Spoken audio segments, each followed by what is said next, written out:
To avoid having detergent residue on clothing, make sure the following tips are followed.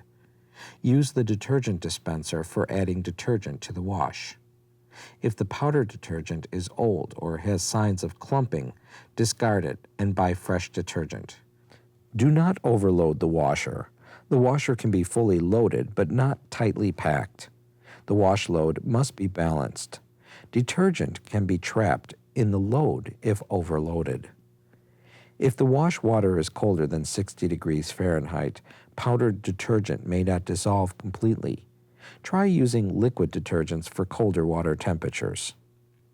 If a delicate or low-speed cycle is being used, powdered detergents may not dissolve well in slow-speed cycles.